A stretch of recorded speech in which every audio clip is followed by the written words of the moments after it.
Welcome back to another quiet night in the city. Tonight's story is a calm walk through old New York, a place of dim lights, soft rain against windows, and the quiet footsteps of men who lived between honor and shadows. So, take a deep breath, let the world slow down, and drift with me into a gentle tale from Mulberry Street. This is the story of Anthony Russo, a man who lived his life in whispers, not shouts, a man known only as the Quiet Man. New York, 1968, the kind of night where the sidewalks glisten after a late drizzle and the air smells faintly of roasted chestnuts and old newspaper stands closing for the evening. Street lamps hum softly. Cars roll by at half speed. Somewhere far off, a subway rumbles under metal tracks, slow, steady, almost like breathing. Mulberry Street is calm. Shops are shutting their steel shutters. A lone dog walker crosses the road, his footsteps echoing between the narrow brick walls. A diner sign flickers in soft orange neon, buzzing like a tired lullaby. Inside that diner, in a corner booth, sits Anthony Russo. His hands wrapped around a warm cup of coffee, steam rising in little white curls. He always came here at night, not for business, but for peace.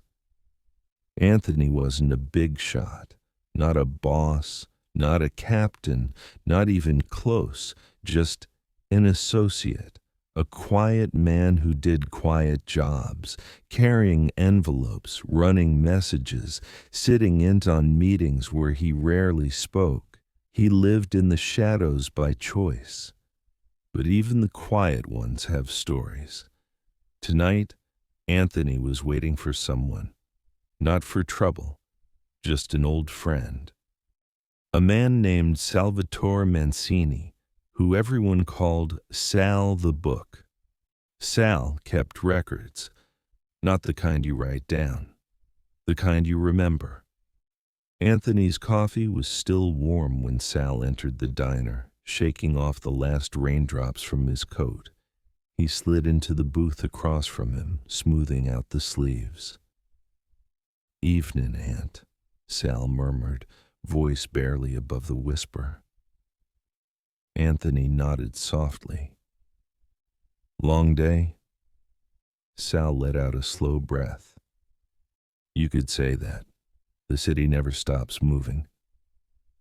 They sat there for a moment, letting the silence settle. The waitress topped off their cups with gentle clinks. Then Sal leaned forward. "Listen, I got something for you." Anthony didn't react much. He never did. But Sal continued. "There's an old man who lives above the bakery on Prince Street. Real quiet guy. Keeps to himself.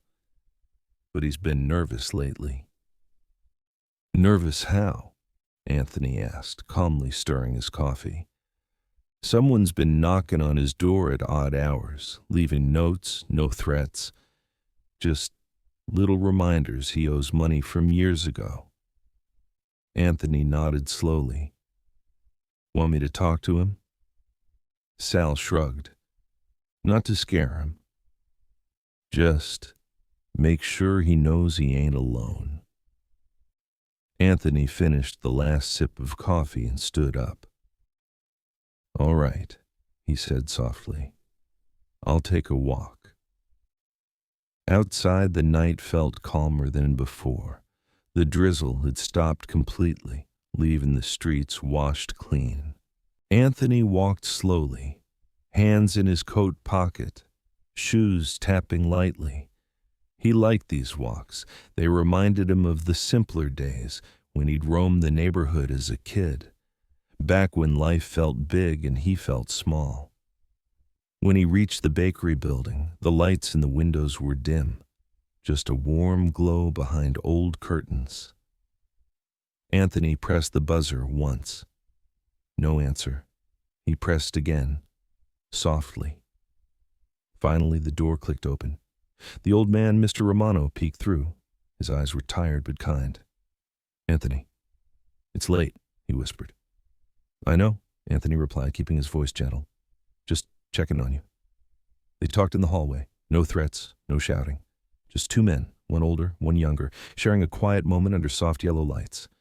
Mr. Romano explained everything, how the notes appeared under the door, how the footsteps came late at night, how he couldn't sleep anymore. Anthony listened, nodding every few seconds. He promised to keep an eye out, to walk by more often, to let the neighborhood know that the old man wasn't alone.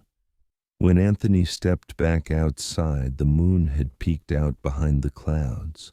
A soft silver glow washed over the street. He breathed in deeply, and for the first time that night, he felt a little lighter. Sometimes, he thought, it wasn't the loud men who made the neighborhood safe. It was the quiet ones, the ones who didn't need to boast, the ones who simply showed up when someone needed them. As he walked back toward Mulberry Street, he could hear the city settling down. The hum of street lamps, the gentle whoosh of a passing taxi, a late-night radio playing from an open window somewhere above. He passed the diner again. Sal was still inside, now half asleep in the booth. Anthony smiled faintly. Some nights were loud, some nights were chaotic. But tonight was peaceful. And in his world, peace was rare. Anthony closed his eyes for a moment and let the cool air touch his face. He didn't need recognition. He didn't need power.